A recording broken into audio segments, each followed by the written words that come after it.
spiritual radio. This is achieveradio.com. Follow us on Twitter at twitter.com/achieveradio. Here we go now. Go to the Carolyn. Here we go now. Here we go now. The wellness scene with Dr. D.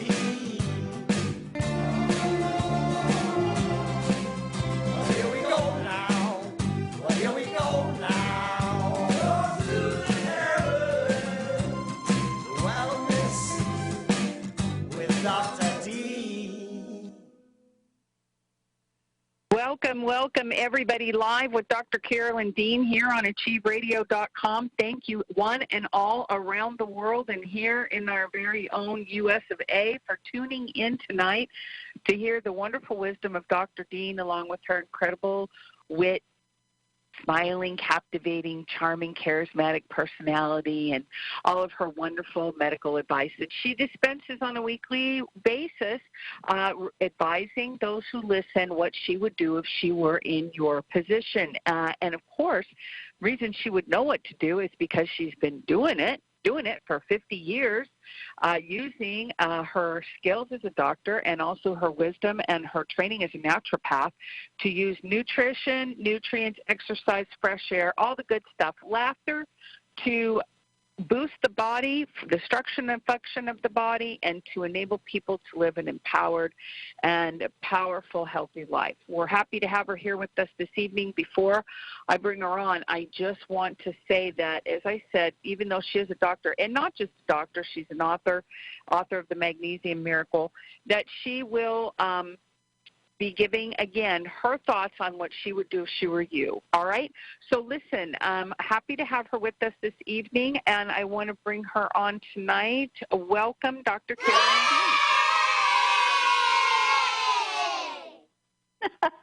Dean. Hey, Ginny, you have the yay button with you. Thank you. Thank you. Yes, you're welcome. I'm figuring it out. You're welcome. Yes, do you want to say where you are and what's going to happen? Well, I'm at the Charlotte International Airport. We just came skedaddling in from Keto Fest. It was very fun, but we had terrible weather, flight delays and such, and should have been here 2 hours ago. So I'm trying to get situated and figure out how to run this thing from our mobile position. But so I thought I'd let you do some talking, and then I'd come clamoring back on when I got situated. Do you want to tell us about Keto Fest now or when you get situated?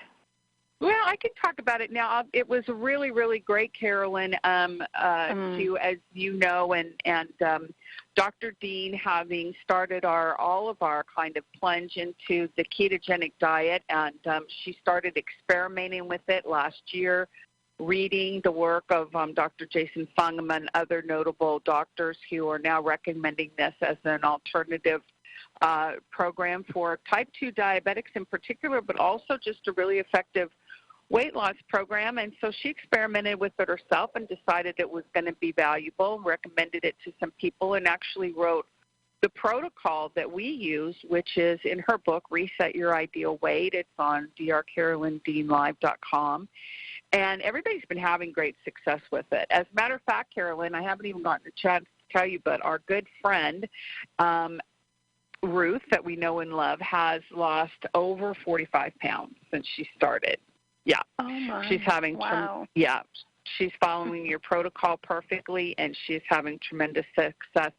She is 67 years old, and this weekend was her birthday, and she said she feels better today than she's felt in years. And dumping that weight is a big part of it, but she's also using all the minerals, products, and that kind of thing, following your protocol. So we wanted to kind of get involved with the ketogenic community, kind of find out what they're all about and what kind of leading edge things they're up to. And so we went to the Keto Fest, which was in New London, Connecticut this last weekend, took a group from our marketing team and headed up there. And we wanted to also talk to them about magnesium and magnesium supplementation because, and it was so funny, Carolyn, because we had hundreds of people come to our booth.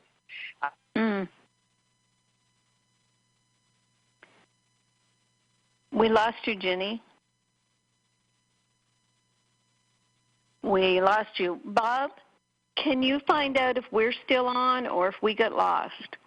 So if someone on chat can just... Hey, Bill, are we on, Bill? If someone on chat could just say whether or not they're hearing me, then I'll just continue on and wait for Ginny to come back. As she said, she's... Yeah, Keep we're going, on. Bill Carolyn. on. You're on. Ginny's call dropped. Great, Bill. Thank you.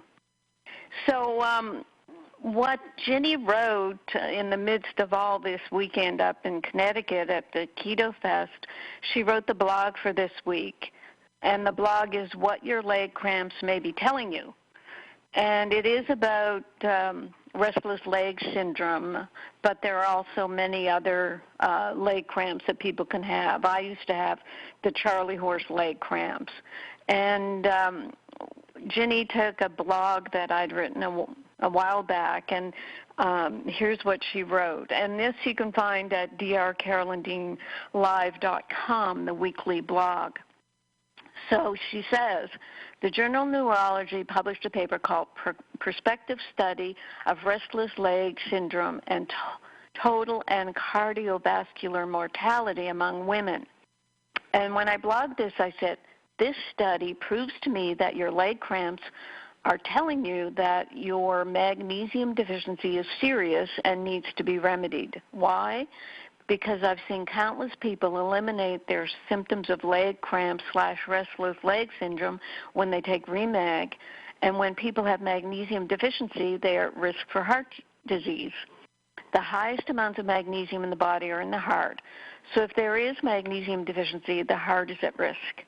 The association between restless legs and cardiovascular disease places the blame on magnesium deficiency as the shared cause. Now, none of this is said in this paper. They don't mention magnesium. They don't say, oh, because you have restless leg syndrome, you're low in magnesium, and therefore you're subject to heart disease because that's an indication of magnesium deficiency. No, they just completely ignore all the biochemistry of the body. So I go on to say, RLS, restless leg syndrome, is said to be a sleep and neurological sensory disorder, which tells me nothing about its cause. In fact, medicine has no idea what causes RLS or how to treat it.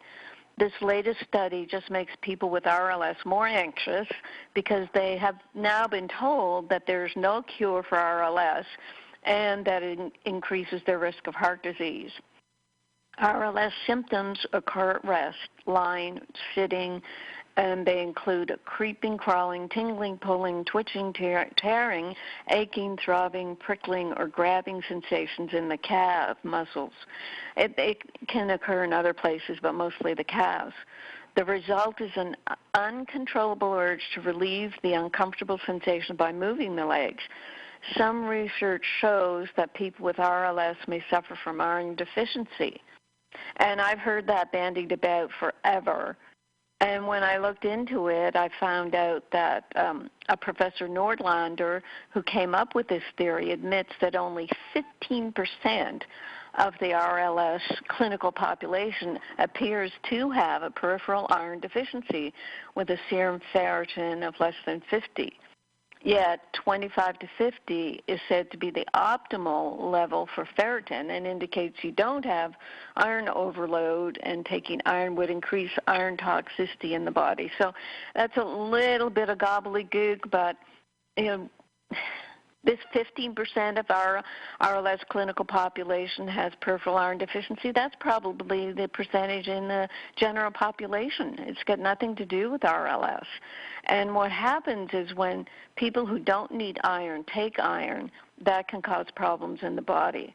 And part of that is because the way iron is treated in the body, it's a very powerful mineral. It can be very toxic, and it requires a protein to bind it. and keep it from becoming toxic in the tissues. The protein is ceruloplasmin, and come to find out it's magnesium and copper that make this ceruloplasmin, and that's what we're doing with our ReMag and remite. There is copper in the remite to make your ceruloplasmin. So that was a bit of a sidebar there. However, Professor Nordlander won't drop his theory about iron deficiency being a cause of RLS, and he says there can exist an iron deficiency in the tissues in spite of normal serum iron. So at his insistence, researchers are investigating low iron levels in the brain. Unfortunately, as I already mentioned, you can cause more problems by taking unnecessary iron. That's why women after menopause, after they stop losing their monthly blood, are told not to take iron. People do have to be careful about self-medicating with iron. Investigators are also looking at dopamine because drugs that stimulate dopamine production may help the symptoms of RLS. And, of course, they are investigating the role genetics play in RLS. So nowhere in mainstream medicine do I see magnesium being studied in the diagnosis and treatment of RLS. Yet every day we hear stories of people who take ReMag and say their RLS symptoms disappear, which means they were suffering from magnesium deficiency. It just makes sense to investigate magnesium deficiency as a cause of RLS before taking iron or dopamine drugs or just giving up and blaming your genes. So that blog got us a number of questions about RLS, and they're much the same. I'll be able to go through them fairly quickly. Someone says, oh, this is a Facebook RLS question. I've been suffering with terrible cramps and spasms as well as neuropathy for 2 years. I just recently found you. I've already ordered ReMag and RNA drops. I feel really positive that I might finally be on the right track. No doctor can diagnose me, and I've had every test you can think of. Thank you for all your work. Yes, often when people have neurological symptoms as well as cramps and spasms, they get thrown into a multiple sclerosis bucket, which is so stressful for a person to hear that possible diagnosis. Someone says, I was having leg cramps every night. I kept on upping my magnesium, but it wouldn't help. So for over 2 weeks, I was suffering with these cramps. Then I read somewhere that magnesium works together with potassium, and sure enough, I put some potassium in with my magnesium, and it seems like a miracle. All the cramps have stopped. Is that what you would have recommended? Of course. I talk about that all the time. I don't know if this person is using ReMag. They don't say. ReMag alone may help, but what we always say about ReMag is get your sea salt in your water, hydrate yourself, get your remite to balance out the other minerals. Don't make ReMag be a drug in your body as if that's the cure for this, that, and the other thing. It's a balance of minerals. Someone says, I believe I've had some form of RLS a good part of my life, which is becoming progressive as I age. I'm now 72. Several years ago, I was put on Requip. My guess is over 10 years, and even though I could only handle 1 milligrams at a time, I'm taking up to 4 doses between 5 p.m. and 2 a.m. to give me some relief and to be able to sleep 7 to 8 hours. A few years ago, I started ReMag, and on the average can handle about 1 teaspoon a day in water. It does provide me with some relief. I notice it the most when I run out of ReMag. I guess she gets worse. Yet it hasn't provided me enough relief to cut back on Requip. And several months ago, I started using ReMag lotion. It's not helping enough to cut back on the Requip. So she says, I've read on your website how ReMag is helping with RLS. I wish I could make the same statement. She's starting Pico Silver. Now, what's going on here is, of course, she's not taking enough, and I don't know if she means that more than a teaspoon gives her the laxative effect, but we certainly have an FAQ about taking your psyllium seed powder and bentonite for toxins and to bind up the stools a bit to slow things down. Sip your ReMag through the day. Do the ReMag lotion. Really, for therapeutics, I personally had to take my 4 teaspoons a day for a year and a half. So some people just aren't getting enough, and they'll say, well, why isn't it working? The other reason can be that this Requip drug, I didn't put down if it's agonist, some sort of, 1 second while I look up Requip and tell you what kind of a drug it is. Yeah, it's a dopamine agonist. So it's attacking dopamine sites, and dopamine is a feel-good chemical. Who knows what it's doing to the body? So this dopamine agonist can cause nausea, dizziness, hallucinations, low blood pressure, sudden sleep attacks during the daytime, and also hypersexuality and compulsive gambling, for Pete's sakes. It's also known to cause an effect known as augmentation when used to treat restless leg syndrome, where over time treatment with dopamine agonists will cause RLS symptoms to become more severe. Can I say that again? It's known to cause augmentation, where over time treatment with these drugs can cause symptoms to become more severe. This usually leads to constant dosage increases in its attempt to offset the symptom progression. Symptoms will return to the level of severity that were experienced before the treatment was initiated if the drug is stopped. And however, they're known to cause painful withdrawal effects when treatment is stopped. In the process of taking a patient who has been using the medication long-term off these drugs is often very difficult and generally should be supervised by a medical professional. So it's very difficult when, for example, this person being on for 10 years, of course, it's going to be difficult to come off the drug, and that sounds like what she wants to do.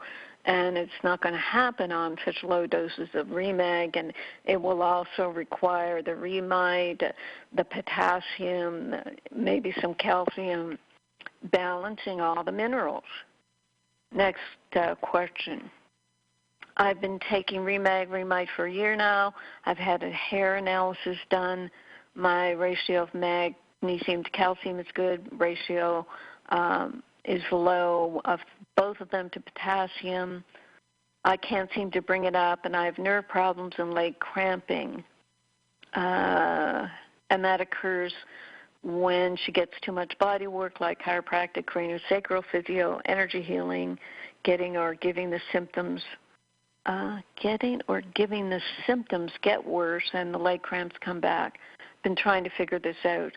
Also, I've tested low on copper, and that's in remide. How can I bring up my copper? Well, keep taking your remide. Maybe I might take 2 teaspoons if my copper is low, because we're not using high-dose copper in the remide because there is a lot of copper toxicity in the population. So it would be I have to know the dosage that this person was taking. ReMag does not have high levels of potassium. The FDA won't let us do that. So you do have to look at your potassium broths to get your potassium to bring that up. And I guess it's just therapeutic levels of ReMag, remide, do potassium broths, make sure you're using your sea salted water, and if you're not getting 600 milligrams of calcium a day, look to taking the Recalcia. And another RLS question, I got my mom to start ReMag, but when she uses it at night, it causes her leg cramps. She thought it would help her sleep, but that's not happening. What does this mean? Well, it usually means that you're not taking enough. Like a little bit will stir things up and kind of wake up nerves and muscles that haven't been saturated with magnesium before. It really does mean using more ReMag, not just at night, but sipping through the day, and then massaging the legs with ReMag lotion at night. The dosage, as I said, I started with was 4 teaspoons. Most people do well on 2 to 3 teaspoons. Question, I have heavy feet, very painful bottoms of my feet, at times with pins and needles and numbness and tingling, especially when I wake up in the morning or at rest. It's not the calves, it's the feet and bottom of the feet. Could this be a symptom of MS? See, that's where people kind of learn to go. And I can't say, I mean, I'm not going to give a medical diagnosis here, but what you do is find out if it's a symptom of magnesium deficiency by taking ReMag and proving to yourself that that may be the deficiency. And what you can do right this minute is get some Epsom salts and put your feet in an Epsom salts tub, 1 or 2 cups of Epsom salts in a pail or a pan, and soak your feet. And another question, I've been having issues with both leg cramps and RLS. I've been taking ReMag, Recalcium, Remite. I've been taking the recommended amount of all 3 for about 6 weeks now. 2 months for Recalcia and the Remite. It didn't help, so I ordered the Recalcia. Still having trouble. Now what? Well, it's very possible that 6 weeks is not enough. If people do the build-up slowly that we recommend for ReMag, we do say first week or 2 you're not taking full therapeutic doses. I don't know what dosage this person is taking, but it could mean that she needs 3 to 4 teaspoons of ReMag, 2 teaspoons of Remite, and to get the potassium broth going to make sure there's that mineral as well. There's probably more RLS questions before I go to the Cold Shock blog or the blogs I've done lately. Bob, any words from Ginny? I'm right here. Wow. So, are you ready, willing, and able? Yes, we will be careening down the road together. Yes, I am running down the highway, but I am here. Oh, and wonderful. Yeah, what was the last thing? I think I got cut off right as I was starting to tell you that we gave ReMag water to hundreds of people, and we talked to them. Now, the good news, I just wanted to tell you that the good news is that people do know to take magnesium, but the bad news is they don't know to take ours, and they also aren't taking the right amount.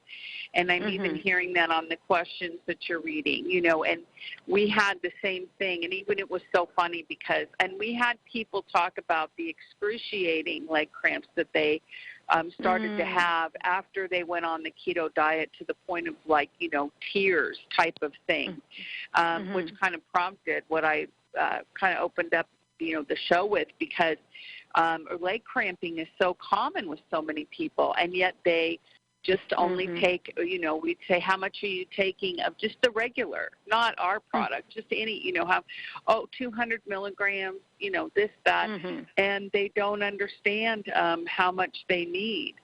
So, and then like you said, when we started to explain to people that not only was the ReMag a liquid that they could use orally, but it was also something that they could use topically, ReMag lotion, that to saturate their legs and their calves, stuff like that. That's when people really started to get interested. They were shocked at how much they needed, and they were also shocked about how it is kind of a precursor to a warning about heart disease.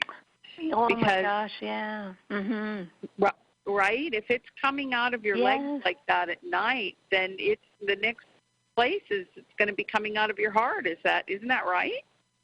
Yes, exactly. I guess that inspired your blog, because that's exactly right. It's just an indication of how interrelated those two areas are, and I think doctors in this study were aghast at how are these related, and they don't even think about magnesium. But yeah, and we don't like to scare people, but sometimes they need to understand, just like you're saying, look, if you're getting these horrible leg cramps, what's going on with your heart, which is the biggest muscle in the body and has the most need for magnesium.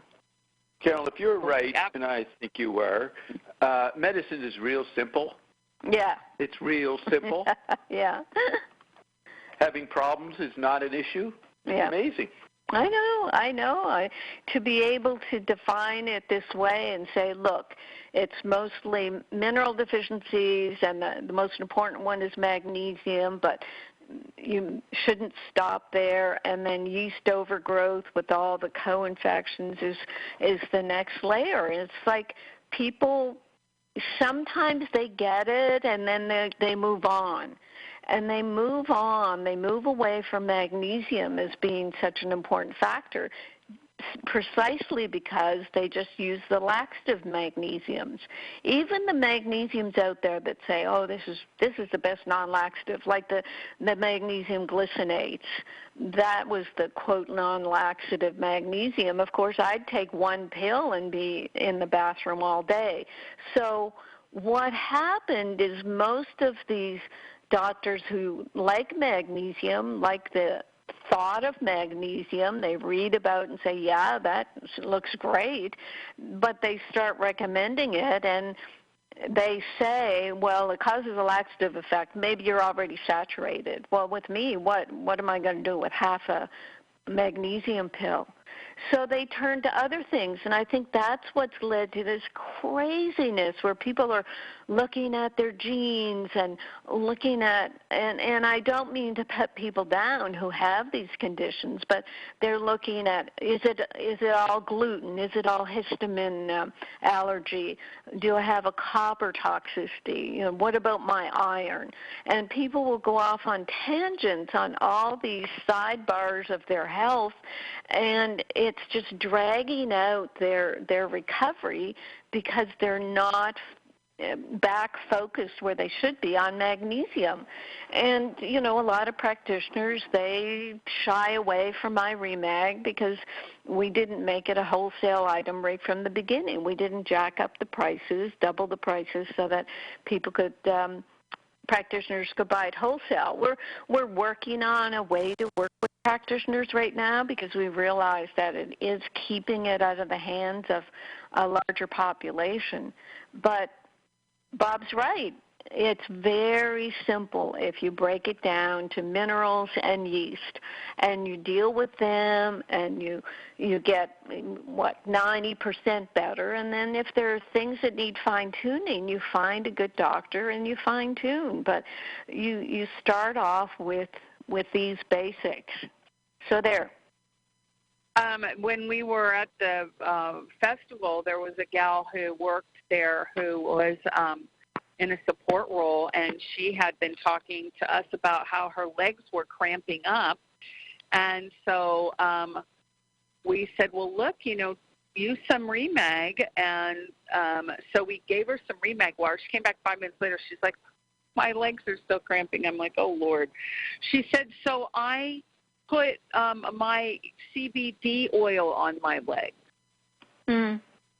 And I said, that doesn't have anything to do with anything. I said, so I marched her into the bathroom and made her put ReMag on her legs, and then she was fine.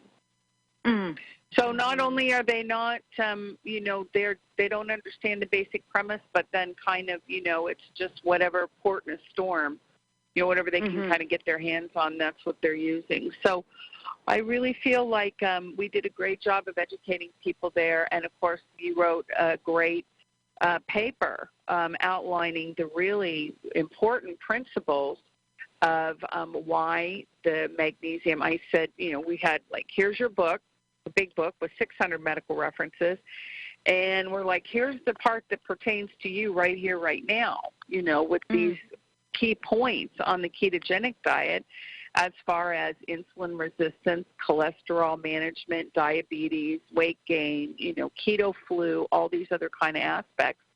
And this one gal took the paper away, went down a couple feet away from us, sat down, read the whole thing, came back and said, I have to have this right now. Can I buy a bottle from you? And we didn't really take any to sell, but I felt she was so sincere. I'm like, sure, why not? She's just like, I have to have this right now. This is the answer, So when people get the proper education, it's powerful what will happen with them.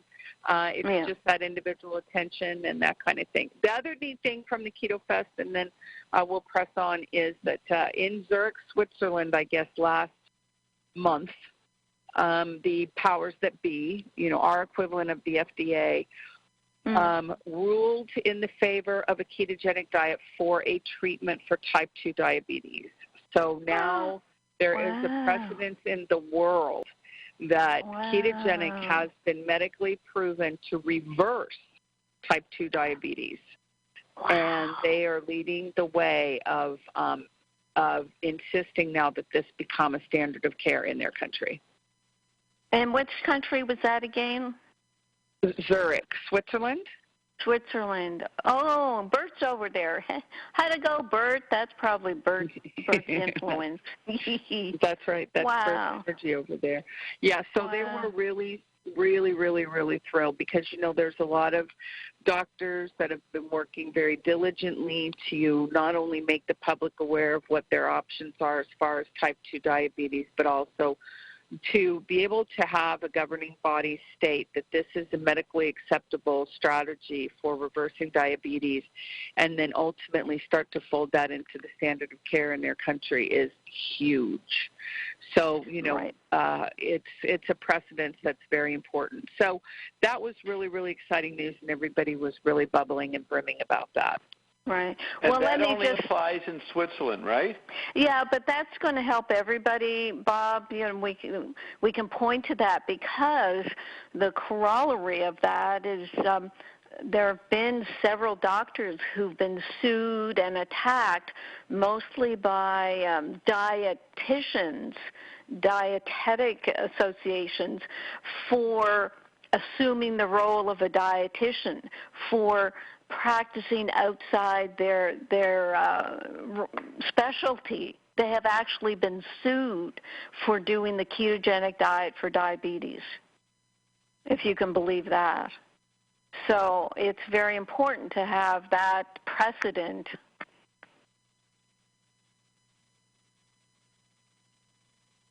Back to you, Ginny. Yep, absolutely. Yep. Okay, excellent. So we've got a couple questions on the chat line, and let's go over those, Carolyn. But that's kind of the wrap-up. It was very beneficial. We had a great time. But I just say kudos to you, Carolyn, because, in my mind, and I think this is true of many people who acknowledge you in this regard, that you are the number one public educator when it comes to magnesium deficiency, starting with your book in 2004, and then sustaining as many, revisions and updates of it as you have now with 600 medical references. And that is, your work has been done. People are becoming aware that magnesium is important, and now we've got to get to the next level where they've got to know that they have to have an absorbable form of magnesium, and they've got to do it at the proper dose to not get discouraged if they get a little snot or, a little loosey something, because they've got to work with their bodies, and most people are so disconnected from their bodies, they don't even know how to pay attention to their bodies, to listen to what their bodies are telling them. So this is what, the next tier. So it was, very good to see that people are doing it. And also we did have customers there, and we had one of the very first gals that came to our booth was like, I love Dr. Dean, and I have a Total Body Reset bundle, and I'm so glad you guys are here. It makes me feel so good to know that you care about what I'm doing. And, like we flew all the way to see you there, which is fine. And so, people are really encouraged by our participation as well. So it was really, really great. I'm glad we went. Oh, that's fantastic. And yeah, sitting and standing and talking in a booth all weekend is a lot of work. So I really appreciate what you and Sheila and Savvy did. That's awesome. Thank you. Yeah, it was really fun. It was really fun.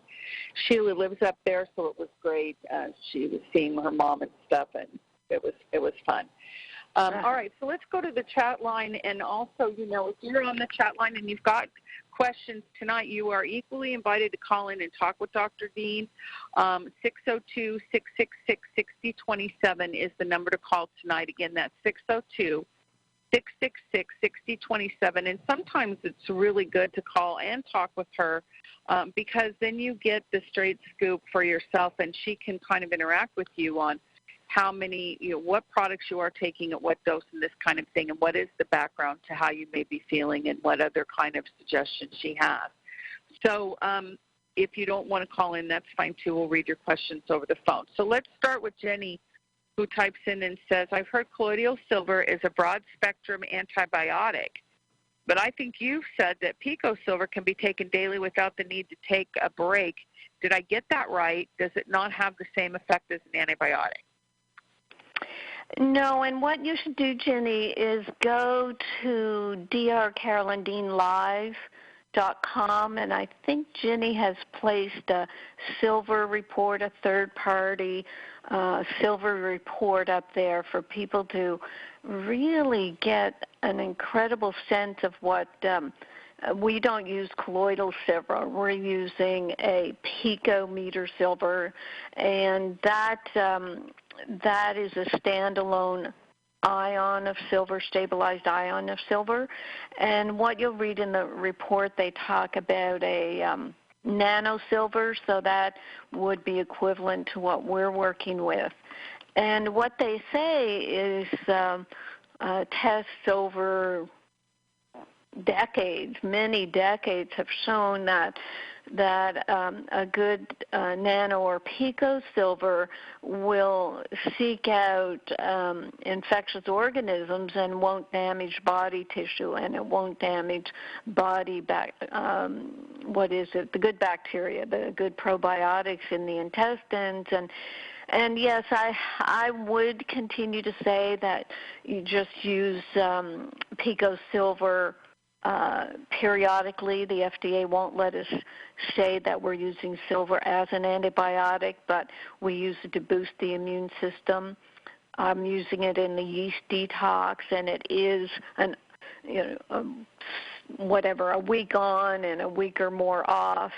Some people are using it for a month, and then they'll stop for a little bit. So it really is going to dredge up from your toes, your intuition on how you want to work with this. I've been reading the Silver Report myself over and over again, and I keep coming across incredible things, like it works to repair tissue. It's safe for mammalian tissues. It's got a number of studies. It's able to de-differentiate at the level of the stem cells to enhance the body's process of repairing damaged tissues. And it acts as a catalyst. It's, I think, one of the first statements in the actual report is it has the highest electrical conductivity and the highest thermal conductivity of any metal. So when you're talking about electrical conductivity, that makes you think of the electrolytes in the heart and the brain and how it will be working in concert with the other minerals. And it's a catalyst in many diverse ways. We have not a clue about how silver works, and you will get a clue when you read this. I've got it at 39 pages now, but I think it's a big font. Okay, Jenny, so check that out. And then by then I'll have memorized the paper and I can answer more questions. Okay, Jenny. Very good. Okay. And then Jenny also goes on to say, I also understand vitamin C is another nutrient that the human body can't produce on its own. So I'm wondering if you believe in daily food-based vitamin C supplementation. If so, how much do you recommend? Also, you mentioned earlier balancing ReMag and remite with potassium. What product provides the potassium? Okay. The best thing to look at, Ginny, is my blog called Dr. Dean Supplement Recommendations. I do talk about vitamin C there. Yes, I personally use the daily vitamin C, and that's one of my recommendations. We are going to offer food-based vitamin C soon because we've had trouble with supplying people with that recommendation. So once again, and Ginny's the same way. We get to the point and we say, gosh, we could do better. And so that we go ahead and create a product that we have total control over and that we can trust.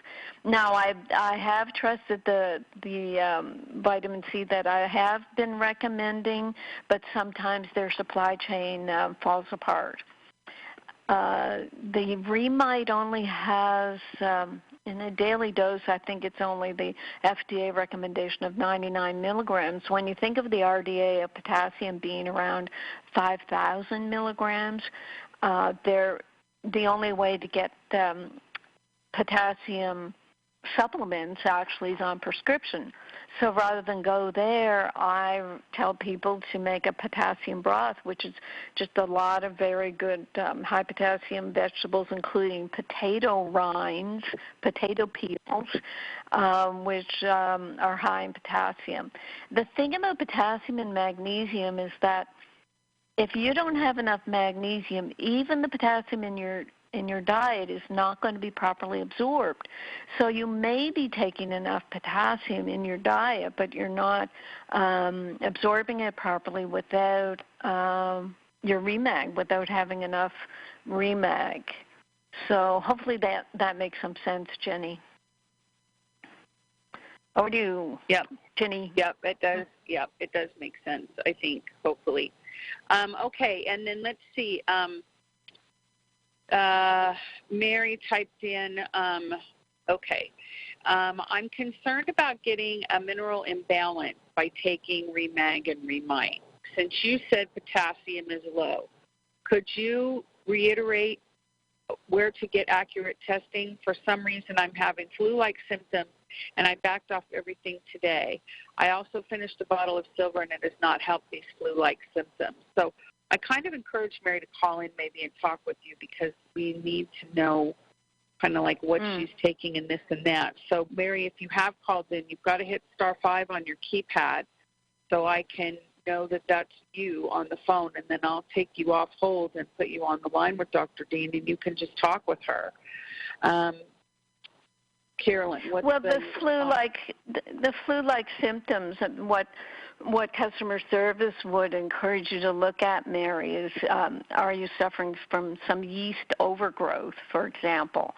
The toxins in yeast can give you flu-like symptoms. And do you need to do a gentle detox? Do you need our Realign? Do you need to do your bentonite and psyllium seed powder? Because, you see, once you embark on replenishing your minerals, your body's going to get activated to deal with layers of infections, layers of deficiencies, tissue healing. It's going to go to the priorities of your body and try to help. So it's not a bad thing. It's just a thing. And in terms of balancing, we make it very clear. You take your ReMag and 2 to 3 teaspoons for therapeutic, remite 1.5, sometimes 2 teaspoons. The Recalcia, you go for the Recalcia if you're not eating 600 milligrams of calcium in your diet, and you look at food lists to get a general idea of that. You do your sea salted water. You can make some potassium broth, too, to get your potassium. But if, like I'm doing, if you're eating a big salad every day, then you're going to get your potassium from your greens. So look at the yeast overgrowth in terms of the flu-like symptoms and just sort of, be easy with this whole process, and don't stop your minerals. I mean, the minerals are what the body needs as building blocks. Okay, Jenny? Yeah, excellent. Okay. Susan types in, I've had very loud bilateral tinnitus for 3 years. Your new book mentions that ReMag may help dissolve calcium deposits in the semicircular canal. Are there anecdotal instances of this being resolved? Should the ReMag be diluted before being instilled in the ears or used at full strength? How many drops per ear, and how often shall it be done? Well, I have tinnitus because I have autosclerosis, and it doesn't bother me. I mean, I've had it since I was a teenager, so I've gotten very used to it. I just think of it as little dolphins,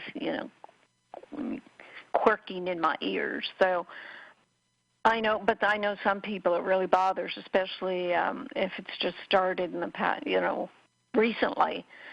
I think we have some anecdotal testimonials about tinnitus.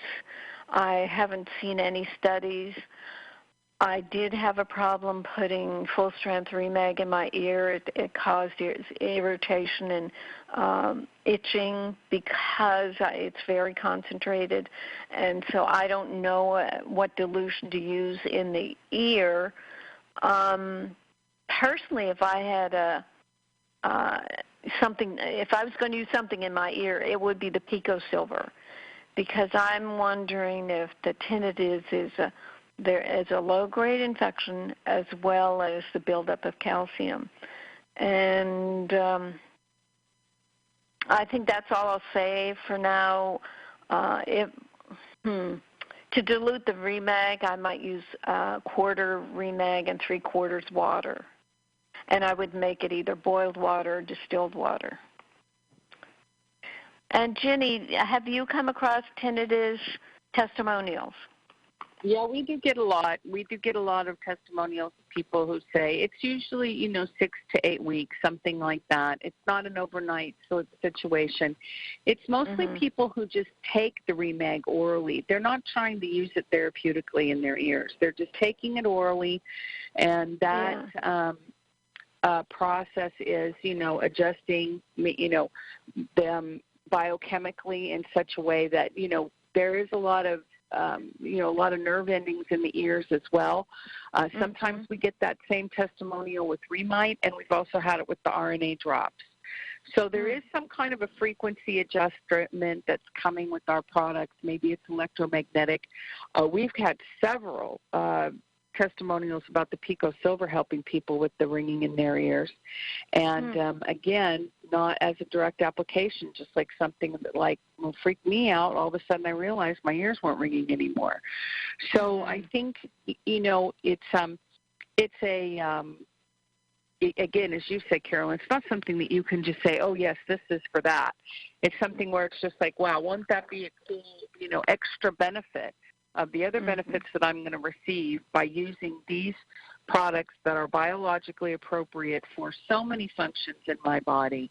And this just may be an extra bada boom, bada bing thing that happens and that occurs.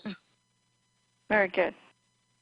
Yeah. I must say that your reception is excellent. You should be driving around doing the radio show more often. Well, I'm also using Greg's phone, and I think he has a better phone than I have, so maybe that's it, too.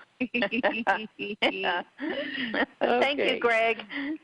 Yes, thank you, Greg. Okay, so let's see. Julia typed in, and I think this is a very important comment.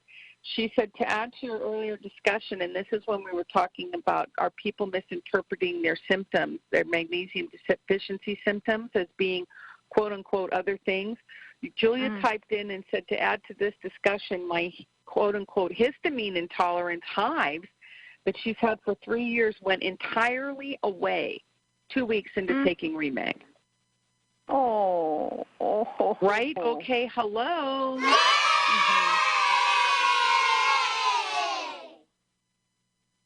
Yep. I mean, honestly, anything that goes away, right? I mean, the pimple at the end of my nose went away. I mean, who wants the contrast of physical discomfort, hives, anything, ringing in your ears? It doesn't matter. I mean, this is what we're doing. We are giving the body the building blocks and trusting its intelligence and allowing it to make appropriate decisions. But, I mean, I just think that's so wonderful what Julia said, because here's histamine intolerance, and then ReMag takes care of it. So, again, what else is possible? I mean, we get these kind of testimonials. And same with the silver. I mean, the testimonials on the silver just crack me up, because it's like straight out of left field.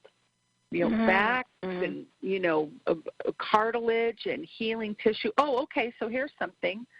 Found out this weekend, our good friend Miss Kern, well, actually she's not, she's Mrs. Kern, running down the streets of Charleston, caught her heel, slipped, and ended up with road rash, dislocated knee, all kinds of other stuff up and down her arms, had to go to the hospital emergency room.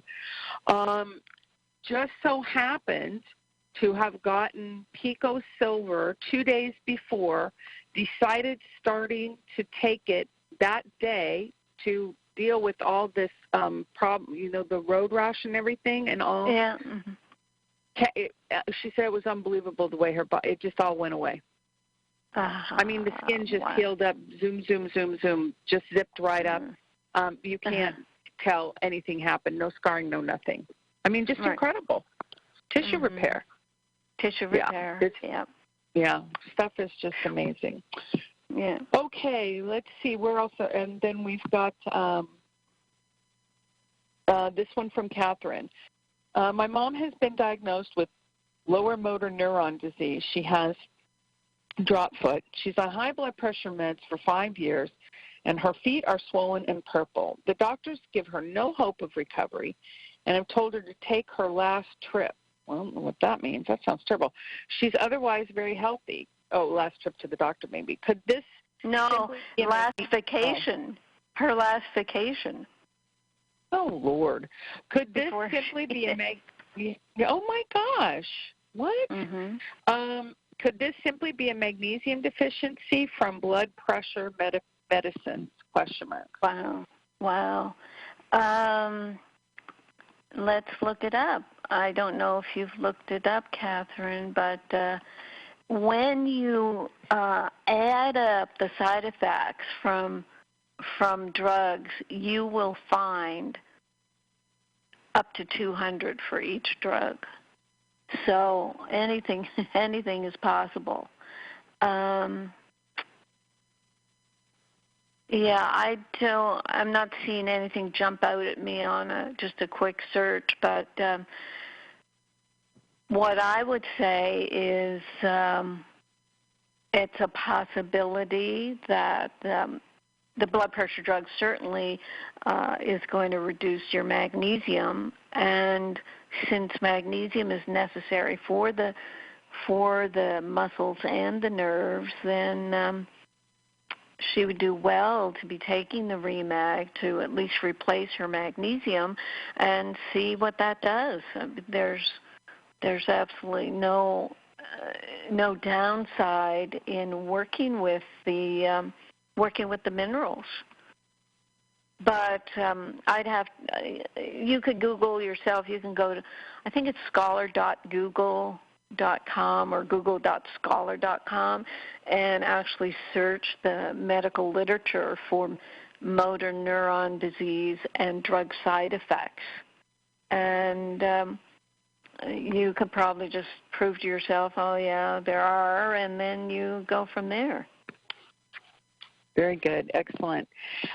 Marv is typing in tonight. She says, hello to our best radio family. My cousin is visiting, and we are both listening to the show. I think that's very precious.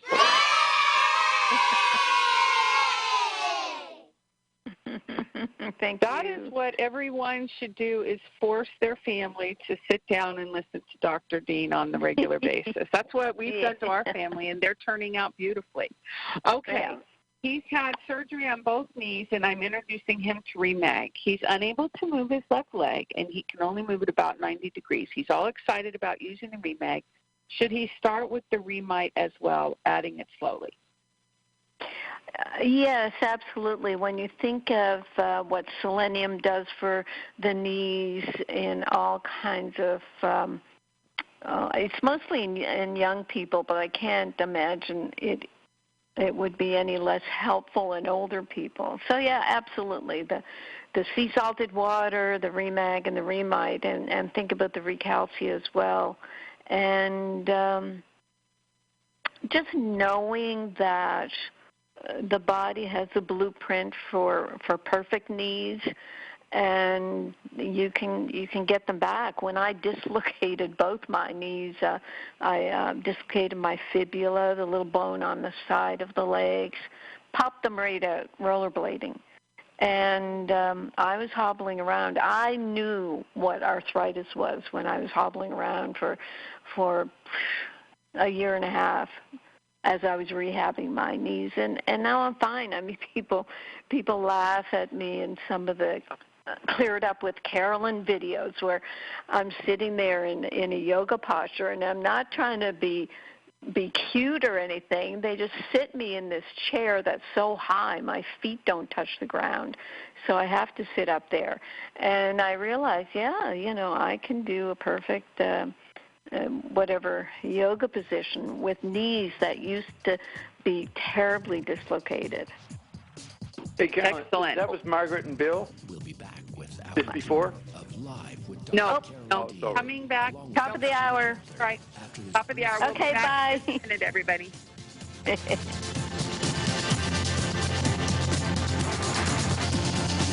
You can also get updates and resources online by visiting drcarolyndean.com.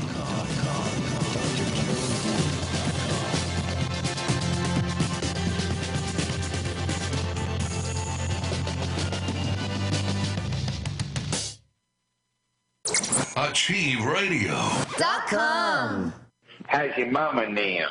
Hey, how'd you know that? We know things. You couldn't possibly know that. Of course we can. Oh, I'm delighted. How wonderful. Thank you. Well, do you have any suggestions as to what I can do to inspire my mama to be better, to feel better? Okay, quit mollycoddling her and tell her, say, this is it. Put what she wants over there and say, here it is, get it. Put it to where she can do it. Well, honey, you know I can't. Well, no, we know clearly what you can't do. We want to know what you can do. Baby, you don't understand. It hurts. Yes, it does. Okay, move through it. Move through it. I want you happy, whole, thrilled, alive. Okay? We don't want to consider you as dead, waiting on a disease to claim the body. So shake yourself and come back into the land of the living. And let's have some fun, because I already love you, and I want to have fun. Let's go. Let's go. What do you want to do? Let's go do that. Come on. Race you to the car. Thank you. You're welcome. Psychic radio, holistic radio, spiritual radio. This is AchieveRadio.com. Follow us on Twitter at twitter.com/AchieveRadio.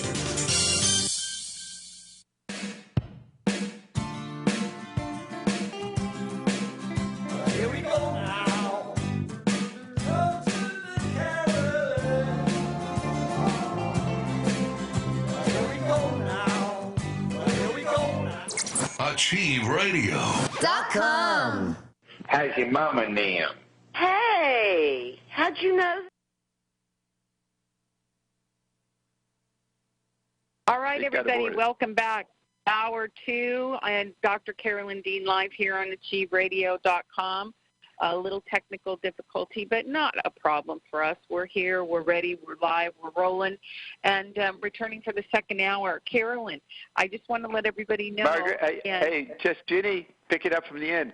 Margaret, I think it's Margaret and Bill posted last week near the end that, I only take Pico Silver for a month. So I told her I don't think that's accurate. So I don't think she saw it.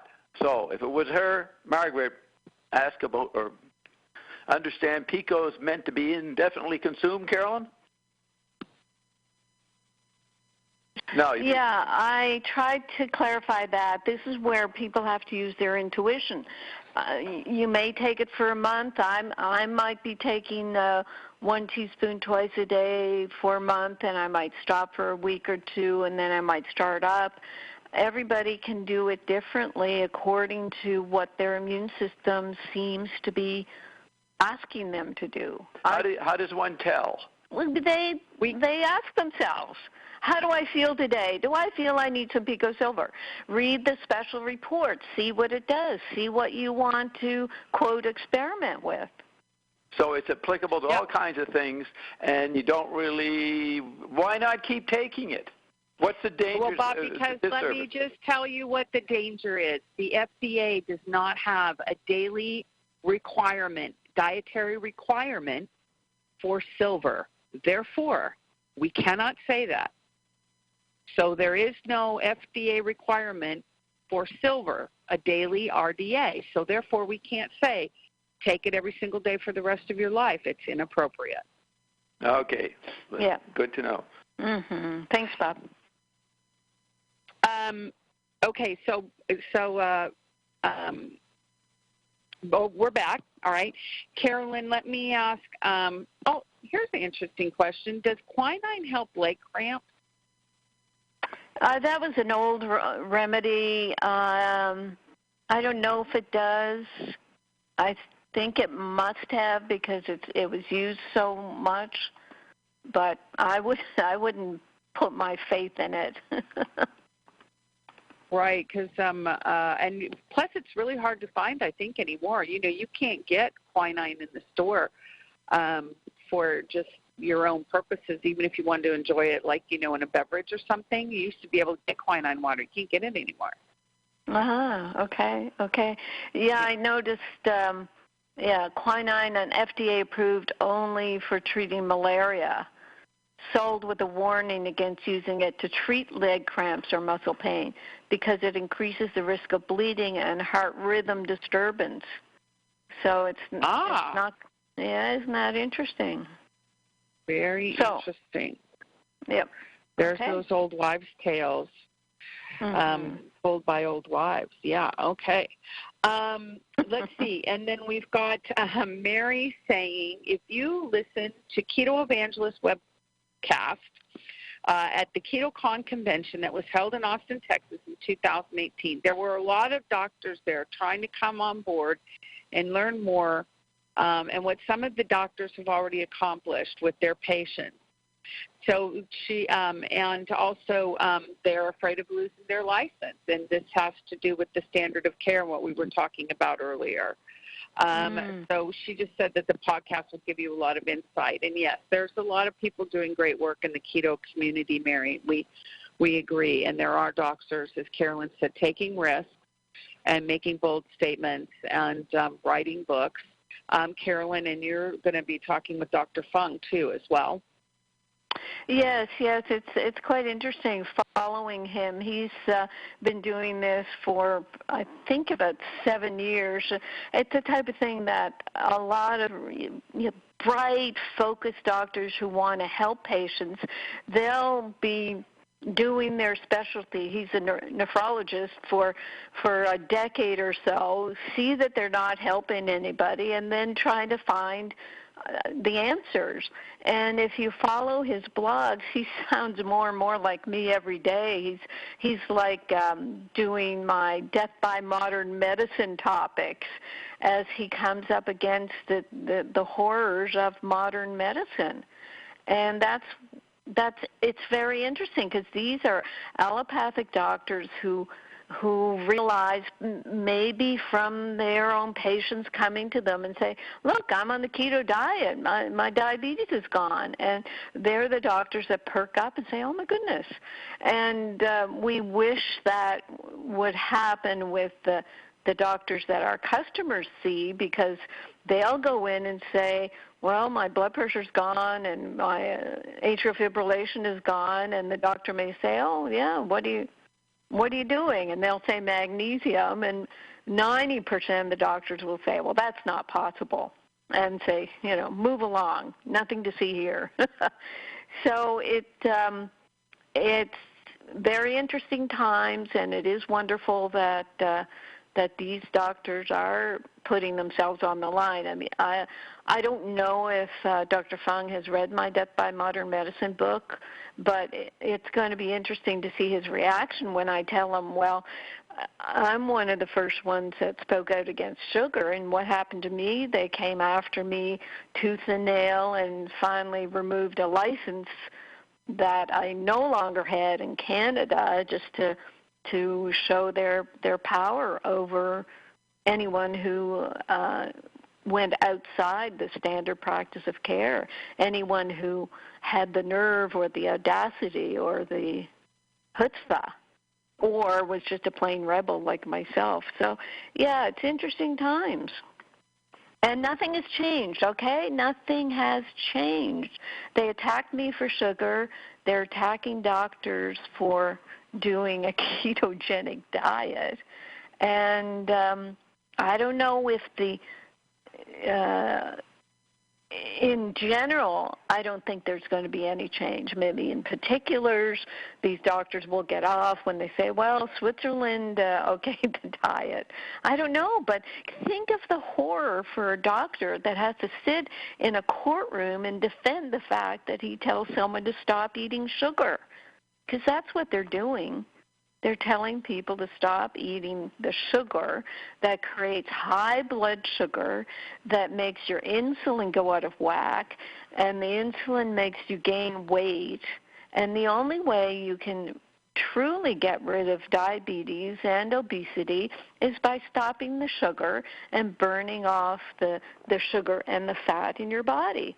And that's by going on a ketogenic, low-carb diet and doing intermittent fasting. And that's it. Carolyn, I'm sure there are people out there who will say this. I tried that, Dr. Dean. It didn't work. What would you say to them? You didn't do it right. Right? You didn't do it right. So, just like we can say to people so often in customer service, well, if you're just going to take 1 teaspoon of ReMag because you, for whatever reason, then it's not going to get rid of your magnesium deficiency. It's not my fault if someone is so magnesium deficient that they need 3 teaspoons a day. It's not my fault. I'm just telling you what the problem is. And if you can manage to take 3 teaspoons a day, you'll do so much better. And you have many free booklets for people to get these corrections. Yeah, and the radio show and everything. But when people are looking for a cheap fix, then they anyway, I won't go on. Over to you, Ginny. Yeah, I wouldn't say I would not. I would agree, Carolyn, completely, because there's so much substantial evidence about the reversal of diabetes with the ketogenic diet. I mean, there's, yeah. So, okay, let's see. Where are we at here? 602-666-6027 if you'd like to talk to Dr. Dean tonight. If you are on the phone and want to talk to her, you've got to hit *5 to raise your hand. I see all kinds of new callers, but no raising hands, so I'm wondering if you're getting the message that you've got to hit *5 to raise your hand. So let me go ahead. There comes some hands. All right, there we go. Now you're getting the message. Very good. So let's go to area code 414. Take some phone calls, Carolyn. No. Sure. Okay. All right. Just a moment, please. Okay, area code 414. 414. You're on the line with Dr. Dean this evening. Hello, my name is Bill. Hi, Bill. Oh, hi, Bill. Hey, I discovered your existence not that long ago. I have lost my colon over 20 years ago to cancer, and so I have the obvious issues that means as far as dehydration and things like that. I'm assuming, and I just sent off blood for the RBC test that you described. Mm-hmm. And so I'm going to find that out. But I have the laxative effect everyday of life because of no colon. So the possibility of taking magnesium and having any active life is pretty slim. So well, Bill, have you heard about our ReMag lotion that you can put on your skin? Yeah, and I wanted to ask you about that. Is that and the one I wanted to compare it to, because I did order the ReMag, but started and I got the result I was afraid I'd get, and so I was wondering, can I spread that on my skin, and does that go through the skin, or is there something special that is treated with the lotion that actually causes it to be absorbed? You can spray the skin with ReMag liquid. I don't know if we're allowed to say that because the FDA just says our label is for oral use, but I personally have sprayed my skin. A lot of people have sprayed their skin. And what that does is gives another layer of absorption away from the intestines so that it can lessen any possible laxative effects. So it'll be interesting to see how you fare with that application. I know a lot of people do this either with the ReMag lotion or the ReMag liquid, but you don't want to waste it. So just spray it on your skin and start slow. 1 drop of ReMag liquid has 2.5 milligrams, and that is going to go straight into the cells. And if you think about, most magnesiums, for example, you take a magnesium oxide, total laxative effect, but 500 milligrams I think only gives you about 40 usable milligrams of magnesium. So anyway, the point being that even with a few drops, you're going to be helping out your cells with magnesium being absorbed directly into the cell. Okay, so on the skin could give me some results there. Yes, definitely. Okay. A lot of children just use the ReMag liquid or lotion because they don't like the taste. So we have a lot of testimonials just from mothers and fathers saying, well, gosh, all their magnesium deficiency symptoms are improved just with transdermal application. Okay, good. Well, and I purposely didn't tell you any of my symptoms so that the FDA couldn't claim that you treated me. So. Oh, very good. I just told you my condition as far as my body condition. So anyway, you didn't treat a thing. So I appreciate your advice. Thank you. And Bill, tell me, have you worked with putting sea salt in your drinking water? I did that right after I found your website and some of the writings I found online, and so I started doing that. And so the loss of my colon is the end of the story, actually, because I had 15 years of ulcerative colitis before that, which is just terrible. And you have, I don't know if you've found this with people, but when you have ulcerative colitis or any of those IBD type diseases, you literally learn to not drink, and because every time you drink, it causes a painful trip to the bathroom. And so there's a conditioning effect. So drinking is one of the toughest things for me, is to drink a decent amount of water. So, yeah. Right. So, you're on a learning curve with that because, see, what we find with the sea salt and then, of course, the ReMag and the remedied is once those minerals get into the cells where they're supposed to be and start functioning, they will pull water in after them. And that means that they'll take water away from just flooding through what's left of your intestines. Okay. So that's good to know. Okay. Yeah, so that's what you're working toward, is using the minerals as a way to take that liquid out of your colon. Okay. Okay? Okay. All right. I appreciate the advice.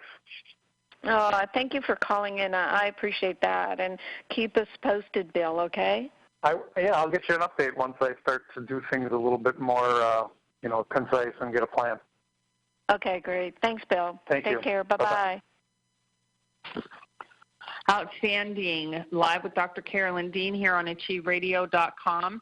And also, Carolyn, they can, people can use the ReMag topically as well, for trace mineralization, mineralization and stuff too. Okay, let's go to our lovely area code 256 in the great state of Alabama. 256, you're on the line with Dr. Dean. If you could give us your name and then state your question or comment. Yes. My name is Christina Caracciolo. I have been diagnosed or suffering with hyperparathyroidism, which means I have a tumor, and I've been to several doctors. They cannot help me. One made me incurable, and I've been to the best doctor in the world for them to get this out, but there's too much damage. So I am taking your ReMag, but my daughter-in-law gave me the remedied also, and it's got calcium in it, so I cannot take calcium supplements or anything like that. But hang on, Christina. Did you see the dosage of the remedied calcium? It's I did. Minuscule. Right. And when I had asked my endocrinologist first, before I didn't show him this, but I just said there was a small amount in my vitamin C, and he says, no, you can't take it. Then I went to my family physician with your book and the ReMag and the remite, and she says, you can take the ReMag, but the remite, because it's got calcium in it because of my condition. Right. Any calcium goes to my organs, not to my bones. So that's the problem with the tumor I have. Well, let me just back up. Have you consulted with the Norman Parathyroid Clinic? Okay. Three times I have been to his clinic. Okay. He got one tumor out.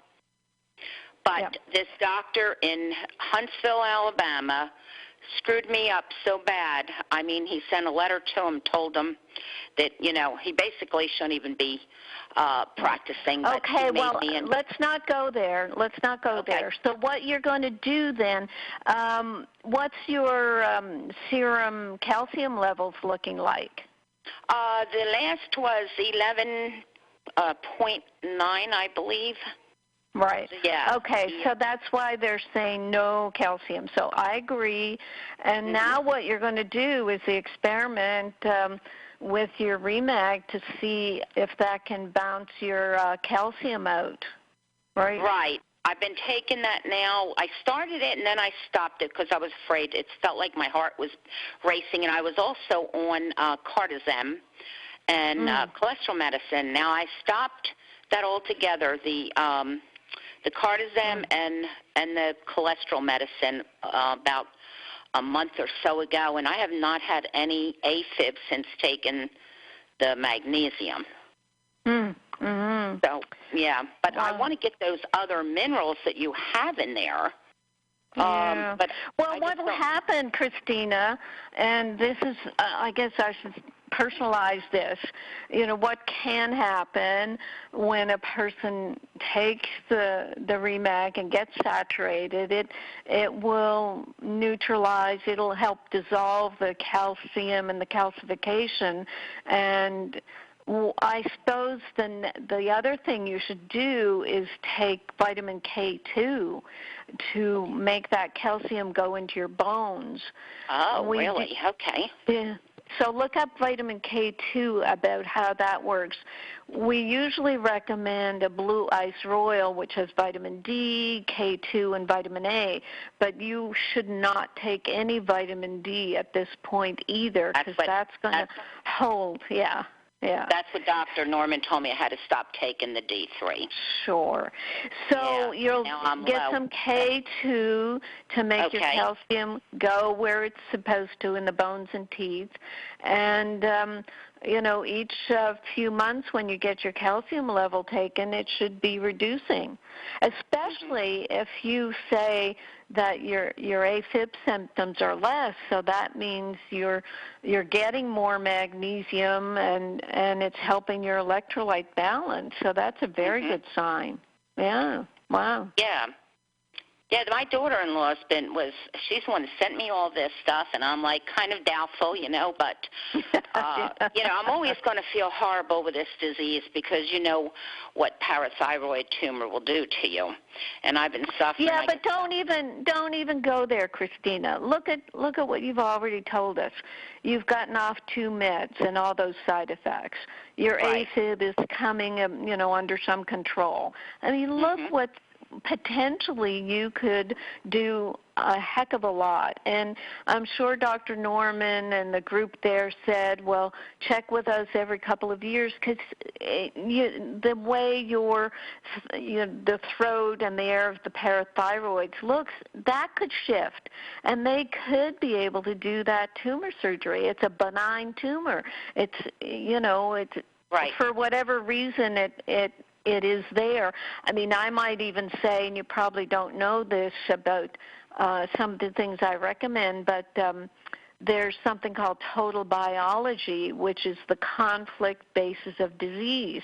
And there's an understanding with this type of medicine called total biology that your body can have a conflict and create a disease like hyperparathyroidism for a reason. And when you find out that reason and your brain knows that reason, sometimes you can stop stimulating an area that is being diagnosed as a disease. And if you like, you can email our customer support at rnareset.com and ask about the total biology references, so you can get an understanding of, well, why did I develop this? What benefit does that have in my life? It's like someone who says, I can't stand so-and-so. They're such a pain in the neck. And what are they doing is going around with a pain in the neck all the time. You know what I'm saying. Right. Yeah, there are reasons. There are reasons for everything. So you might be able to look into the reason and not just think that all of a sudden, God left you and threw this conflict at you. No, there's a reason for it. Okay? Yes. Okay. But is there anything else I could take to make up, instead of, can I take, selenium, and is there anything else that... Right. Without the calcium? For now, anyway? Right. What happens with most of these I don't know if there's nothing like the ReMag necessarily, but they would have iodine, selenium in that, and that's going to stimulate your thyroid. And I don't know if I don't think it will relate to hyperthyroidism. I personally would just like to see you do ReMag and probably our Realign as a detoxifier. What is that? Realign. Realign, ReAline. Okay. It's got the B vitamins, and it's got 2 amino acids, and there's a precursor to glutathione, which is the body's natural antioxidant detoxifier. Because the meds you were on, there's some toxicity with the hyperparathyroidism. There's increased metabolism. So those would be the 2 things. Look at the ReMag, the Realign, and K2. Correct. And that's enough to start with right now, okay? Okay. I thank you so much. You're welcome, Christina. And, I want you to keep in touch because it's, I always, in my book, I say hyperparathyroidism, go to the Norman Center, get them taken out. You're telling me you've got 2 left in there, so we have to deal with it. But deal with it with the ReMag, and then with cleaning up the body, read more of my stuff. Maybe you have yeast overgrowth. that has irritated your parathyroids and made them susceptible. Look at yeast overgrowth. And in a couple of years or maybe less, you may be able to get rid of those other 2 tumors. And I bet they'll shrink in size as well. Wow. That would be great. Yep. Right. Okay. Thank you so much for your advice. Okay. Yes, keep us posted. Yeah. Okay. Bye-bye now. Bye-bye. Okay, excellent. Live with Dr. Carolyn Dean here on achieveradio.com. If you're on the line, would like to talk to Dr. Dean tonight or in our listening audience through our live call, 602-666-6027 is the phone number to call. And when you call, you've got to hit *5 on the keypad to let me know you've got a question for Dr. Dean, and then I'll put you on the phone with her. Let's go out to the great state of California, area code 530. 530, you're on the line with Dr. Dean. If you could give us your name and then state your question or comment. Hi, this is Jane. I actually asked a few questions earlier, but I just got all of your products. I'm sorry, hon. You're breaking up a bit. I missed your name. Can you say it again? Jenny. Jen? Can you? What, Jenny? Yeah. Jenny. This is Jenny, who was typing us earlier tonight, Carolyn. It's hard to hear you, though, Jenny. Are you standing? No, that's not better. It's not better. That's a little better. A little bit? Can you hear me now? Yes. You can. Okay. I will try to ask my question and be brief so you can understand what I'm asking. I was wondering, I just got most all your products, and I think that I've done very well on keto in terms of energy, but I feel like my digestive system, like my liver, gallbladder area, is kind of jammed, so I don't do so well with like so much fat. Yeah. So I'm juicing a lot, and that kind of thing, and just doing as much liquid as I can. And I'm just wondering if you have a recommendation for someone with maybe that situation going on. Yeah, I hear you. I know that might be a bit of a problem with people where, with the gallbladder, Jenny, have you checked to see if you have gallstones? I've done a year straight of the liver gallbladder flushes, and so I did have them. There was a sharp pain right underneath my right breast, and that is all gone. So whatever I'm experiencing, it doesn't, there's no outward expression of it. I just know that when I do some tests, it says that I'm not digesting my fat. And so I added the lip lipase and the ox bile. And so I'm doing that, temporarily, but obviously I'm on a quest to just get my system cleansed and mineralized so that it can work properly. Right. Yeah, that is a tough one, and I don't like to recommend the liver gallbladder flushes. I mean, people do them on their own, but I, as a doctor in a public forum, can't recommend them because of the potential for a gallstone getting stuck in the common bile duct. But I'm hesitating on what to say. Have you done castor oil packs on the liver, for example? I have before, and I haven't done them recently, but would that help to just soften, or like someone said it could also be parasites that clog that liver bile duct. So would that help whatever it is that could be there? It could, and the whole parasite business, I haven't gone into that much either because I think parasites are so hard to diagnose. You can't talk about them on the radio. You almost need a fresh stool samples to find parasites in the intestines, and I don't know about the bile duct. For my own kind of flushing out and the potential of parasites, I use diatomaceous earth, and certainly the Pico Silver is going to help. So as long as you're feeling those types of symptoms, it's a matter of continuing, like the castor oil packs, or going back to them.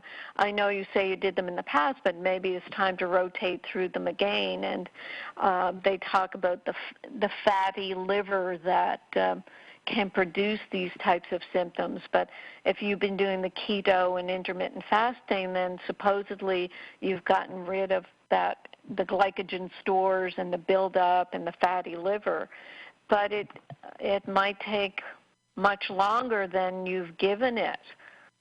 So there's no, I guess what I'm saying is, if you're doing lipase and ox bile and doing gallbladder therapies and all that, then you just keep doing them. Okay. Yeah, I will admit I'm not a, quote, expert in this, because I don't recommend the liver gallbladder flushes. I try to stay away from that. So I'm not up to date. Maybe someone will just keep looking. I don't know if there's a, quote, cure. I'd like to hear what people are saying about the Pico Silver and their liver gallbladder and that the whole digestive symptoms. But and I would look at yeast overgrowth as well, but I'm sure you've done that already. Yeah. Yeah, right. That seems to come, with pretty much any dysfunction in the body. There tends to be that overgrowth for sure. Right.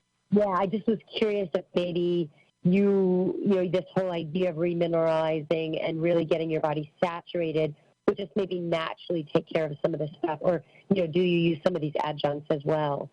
Right. Certainly the minerals are going to help, but I remember writing in the Reset Your Ideal Weight how people with long-standing gallbladder liver issues, they probably would have to be careful with fat intake. And I don't know if did any answers to those questions come up at Keto Fest, Jenny? No, I don't. I didn't really get any kind of feedback about that. I mean, that's not really a hot topic there. Right. It's almost, Jenny and Ginny, it's almost too much for us to digest, that type of symptom. I mean, seriously. So, right. I mean, you would think it would be kind of a topic, because people are switching from a all-carb diet to an all-fat diet. Yes. But something with the ketogenic aspect of it must, making sure that it's not like a combination of carbs and fats. It's just all fat. So it's forcing the liver and the body to respond, to burn that for energy and to generate those ketones and to stabilize the body from that position. And so maybe that's the trick, is, go one way or the other. How long have you been at the keto diet, Ginny? Well, I have been doing it kind of off and on for years, but the truth is I've never really been able to last more than a week or two, just because I lose so much weight and I just get emaciated, and it is harder on my body digestive wise, and so I kind of go back and forth to doing then, I'll do a lot of smoothies, where it's just tons of vegetables, little bits of fruit just to get it down, and I'm getting better. I think I was just curious when you were talking. I thought, I do wonder if someone has to be saturated, because magnesium seems to be responsible for so many functions in the body, before a body could even handle a diet like keto, because it seems like keto would stimulate all kinds of detoxification as well. Right. Yes, well, what you've said there about not being able to do it for more than a week and losing weight, I mean, that gets into levels of sort of almost medical. I don't know what's going on anymore from that comment. So I don't know what more I can say because it seems like there's something else going on. Yeah, I would look at parasites. Just like you said. Yeah.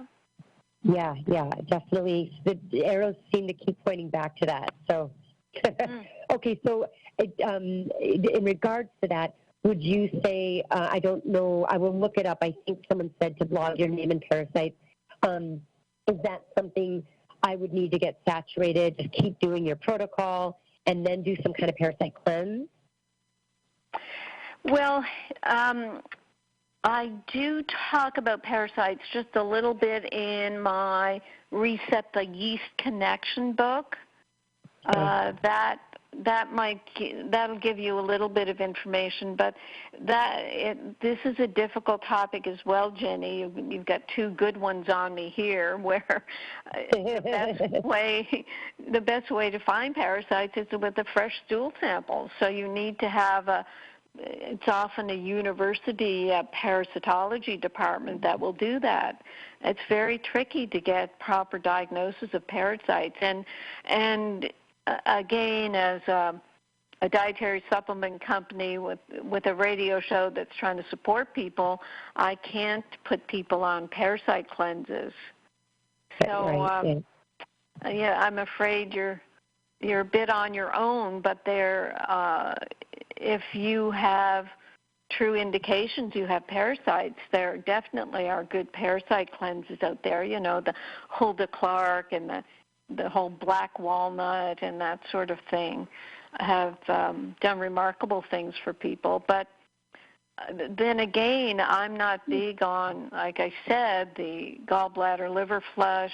I'm not big on intestinal cleanses. I just get people on my products, saturate their body with the building blocks of what the body will use to help gently balance things out. But when someone has an active infection, it's only recently we've been boosting the immune system with the Pico Silver.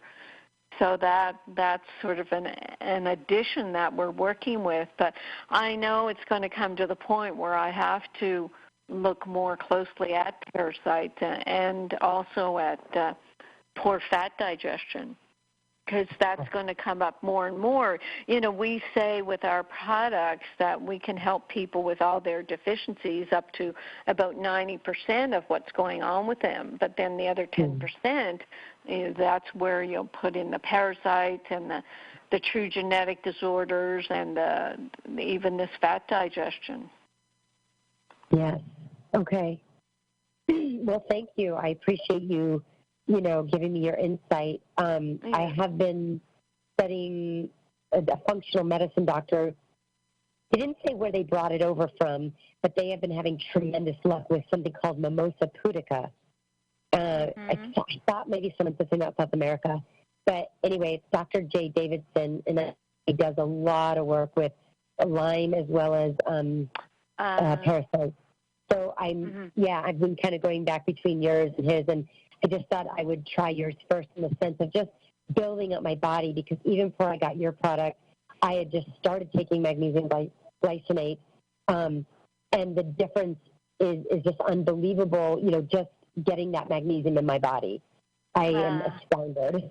So now I just want to take the best quality I can and get the most absorption, and there's things I can eat now that I couldn't, and supplements I can take. I couldn't barely breathe by taking vitamin C, supplementation like a food grade, things like that. And so I feel like a whole new world's been opened up to me. I just kind of know, I'm trying to figure out where to put the pieces in regards to some kind of order to deal with all the different things. Because once your body gets depleted, I think all kinds of things can enter in and make their home there, and whether it's viruses and parasites or whatever. And I'm also coming off 35 years of chronic asthma allergy medicine, and I'm down to my inhaler alone, just my asthma inhaler. So anyway, I feel like I'm on the right track. I just wanted to maybe see if I could get a little point in the right direction, and I think I just need to keep taking it, like you said, experiment and see maybe which thing seems to kind of take me to the next level. Right. And pick up that report, the Silver Report. I think as part of your research, you'll be very interested in that, because what I read about the Mimosa pudica, it sounds kind of like what the Pico Silver is doing. And the Pico Silver is more of a mineral that's required by the body rather than a herb which acts like an antibiotic or antimicrobial. Okay. We'd rather support the body taking care of itself than using a drug or even a herb in a drug-like capacity. So that's the only difference. Well, and I would agree with you 100% because I have been for years on herbs, say Chinese medicine, different things, and I have found, this is my experience, they brought tremendous amount of symptomatic relief, and even I would be able to lower my medicine, but as soon as I went off of them, I would, I'd be in like acupuncture 3 times a week and take all my herbs, and so I really came to that conclusion. I was like, I'm grateful for it because I feel better, but I really want to get to the root, and I want my body to be able to heal. So I really, really appreciate what you just said. I think that's very significant. Okay, good. Okay, well, Ginny, you're on, as you say, you're on the products. We'd like to keep hearing from you because all the layers of what you're revealing to us, like with the asthma, we know that's can be a magnesium deficiency condition where the bronchioles, the smooth muscles lining the bronchial tract, they can go into spasm and tighten and cause asthma symptoms. And many people tell us when they get on the ReMag and deal with their magnesium deficiency that those smooth muscles just relax and they don't tighten up, and you don't have asthma symptoms. So there are many layers of what you've gone through, and then of course all the drugs you took for the asthma, as you say, they will create yeast overgrowth, and the Realign detoxifier, that's going to help to clear out some of those drug side effects or those drug chemicals that are still lingering. Wow, this is really great news. Thank you so much. You're welcome. Okay, we'll be hearing from you, I know. Yes, no doubt about it. You're a keeper. She's a keeper, Ginny. Very good. I'm so excited. I got the kids' cheers. I love those. Thank you. Okay, ladies, onward and upward. Absolutely. Bless you. Thank you so much. Thanks, Jenny. Bye-bye. Bye-bye. Excellent. Okay, very sweet, very lovely, lovely person. Delightful. Mm-hmm. Yeah. Rob says, I'm taking the drops, and I overhear helpful conversations, and hanging around really helps. Trial and error is good, but to keep taking good requires tapping into what's on offer here. So I think he's just talking about the radio show. Also, Jean typed in that this is so cool, Keto Fest is sponsored in part by RNA Reset. Yes, Dr. Carolyn Dean did help to sponsor Keto Fest this year, absolutely. So we invited everybody to stop by the booth and receive their complimentary sample, and that's what they did. So Jean must be looking on the website. Yeah, people stopped by. It was a great time. Claire typed in, should we do prophylactic parasite cleanses just for good measure with black walnut, diatomaceous earth, etc.? Well, I do, Claire. I will do my diatomaceous earth, a teaspoon once or twice a week in my daily bentonite psyllium. I find the psyllium, even though I do a big salad most days, I still do psyllium every day on keto just to make sure I am getting the fiber. And that's all there is to it. I don't do black walnut, although I notice I do have it lying around. Maybe I'll take some. But, yeah, they deworm dogs, in Europe, I've heard of that they, or even here, Ginny could tell us, you have doggies. Do you deworm your doggies? Well, my dogs are ascended and they don't have worms. But, I mean, in general, before that happened, yes, I did do that. Right. Yeah. No, it's very beneficial. I think it's very beneficial to do that. Absolutely. Right. Okay, so there is something, I don't know if it's our chat Claire, but Claire did write a note about my cold shock blog. I did a blog called Cold Shock, Too Shocking. Cold Shock, too shocking.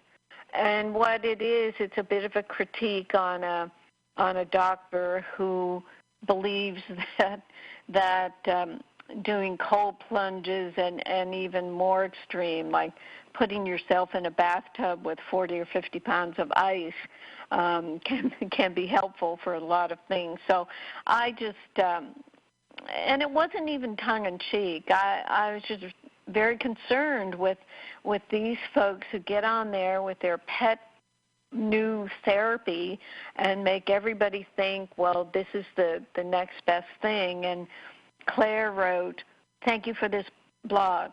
This quick, broad overview of our culture's ventures from base." I know Claire. She's the poet, so it's sort of poetically written, but I have to get it across. So she said the shortcuts to health, such as lectin or gluten scapegoating and biohacking type trends.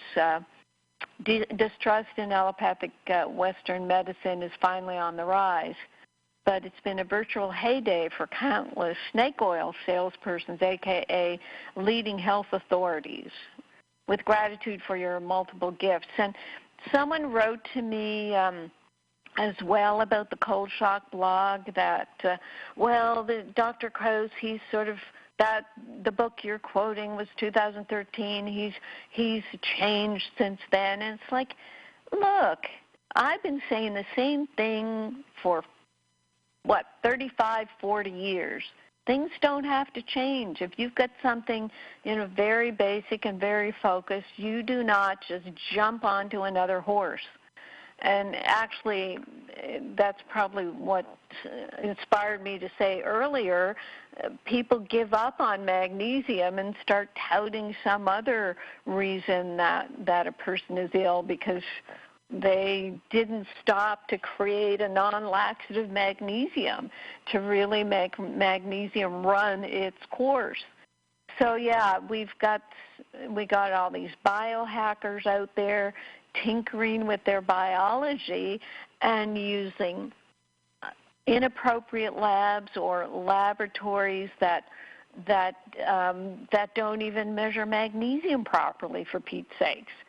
So you can biohack yourself to death and really not make inroads in your health if you're not using the appropriate statistical analysis. So yeah, I said you've got people making it all about wheat and gluten intolerance and histamine intolerance, oxalic acid intolerance, or oxalates, lectin intolerance, leptin resistance, MTHFR.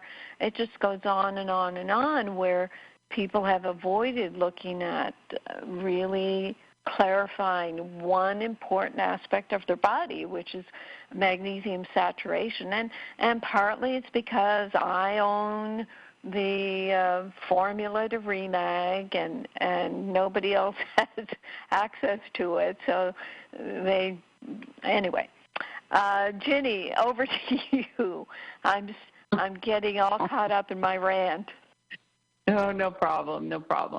All right, couple questions from the chat line, one of which is, yes, and Claire's very poetic. That is our Claire. We love her. She's wonderful. Super Dougie's typing in, is Prescriptive Cyst going to be available going forward? No. The company has blown itself up in that regard. Yep. It's very, very sad. We are producing a soil-based gut product. We're not even going to call it a probiotic.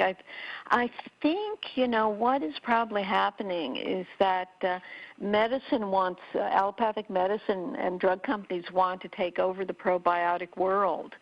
And so they're making it very strict, the labeling on probiotics. So we'll see how that turns out. But we'll have our gut product, and I'm not even going to give a time on it. In the meantime, look for soil-based probiotics and give us your feedback on how they're working.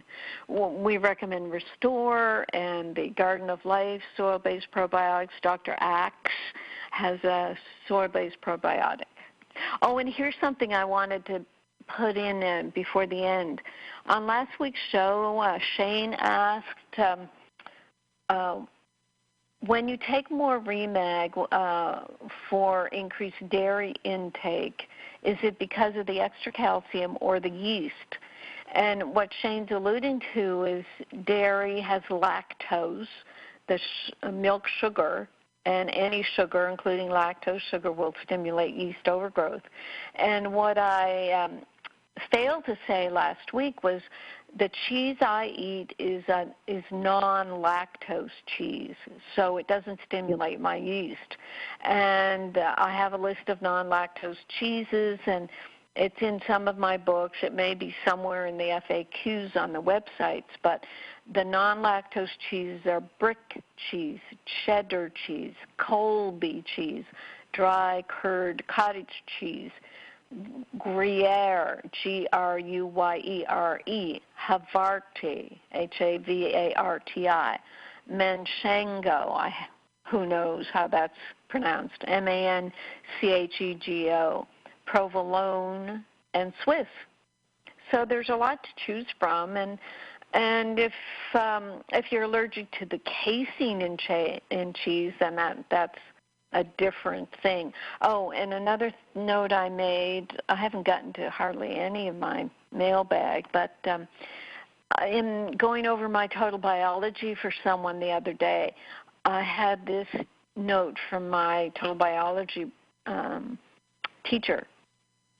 Since the brain cannot hold and order 5 significant illnesses, it creates a synthesis and sends the result as chronic fatigue.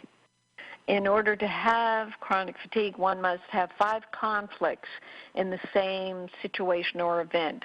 Now, that does sound a bit like gobbledygook, but it's very much like the total body meltdown. That's why I put chronic fatigue, fibromyalgia into total body meltdown, because what are we looking at? We're looking at yeast overgrowth, we're looking at adrenal fatigue, thyroid fatigue, usually sex hormone fatigue, and intestinal, either SIBO or intestinal dysbiosis, and the whole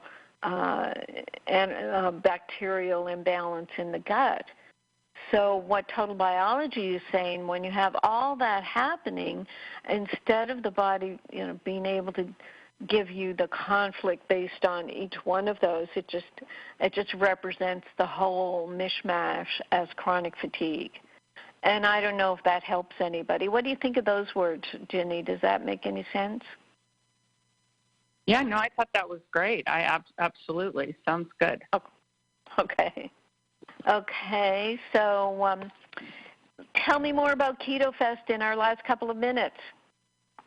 Oh dear. Okay, let me go over some questions that are still coming in here on the chat line and get those done. After taking ReMag, I get warmer. This is Carolyn typing in. After taking ReMag, I get warmer. I think this may help thyroid people like my dad, who is always cold, or is this just a temporary surface blood vessel dilation? Or is it working on the arteries? or. I have it in one of my books somewhere about magnesium as a temperature regulator. So it's definitely helping the temperature. And it does support the thyroid function itself. A lot of people will tell us that after taking ReMag, they need less thyroid. So it does all those things, but temperature regulation is a function of magnesium. Very good. Excellent. Linda typed in and said, Prescript Assist had a recall. They gave me a batch number. The one I got from you was not on it. Let me say, Linda, that they are recalling all batches. So they actually want it all back. So if you have any bottle from us, if you can email us at support@rnareset.com, we'll send you a call tag, pick it up from you, and then process the refund. And for those of you who have sent your products back, just know that this is a very tedious process of complying with all this and issuing these refunds, and some of you may end up getting checks rather than credit card refunds as we work through the process. So just be patient with us. But we are doing it. We are doing it. Let's see what else is wonderful. It's just, I tell you, the one thing I like about the keto community is those are people who are on a mission to heal their bodies, and they're taking names and they're kicking butts and they're taking responsibility for their health. And they're, they're being open, they're inquisitive, and they're saying, yes, I can control this, and I can do what's best for my body, and I'm willing to do that. And, so that's what is where the good intersection is with us, because that's our kind of customer. Those are the people that we love to work with, is people who are saying, yeah, I'm not going to blame my doctor. I'm not going to blame anything. I'm just going to say, okay, I made some choices. Now I need to make different choices, and I'm going to benefit them, and my body's going to respond. And that's what happens with those folks, and it's very inspiring to see them do that for themselves. Oh, that's wonderful. Yeah, I will pick your brain for more, because were there bloggers and doctors and, quote, patients or whatever? Yeah, there were bloggers like Jimmy Moore, who does the Live in Low Carb, and very powerful in the keto community. And then there were people like Dr. Eric Westman, who, as you know, Carolyn took over Dr. Atkins' practice and is very active in the keto community. Jeffrey Gerber, another doctor, very active in the keto community. So there were tons of doctors. Nina Teicholz, who wrote the book on fat. So lots of great, highly experienced people, very effective. Yay. Great show, Ginny. Thank you. Thank you, Bob. Thank you, Bill. And thank you, listeners. Thank you, Ginny. Great show. Yay. Thank you. See everybody next week. Yippee!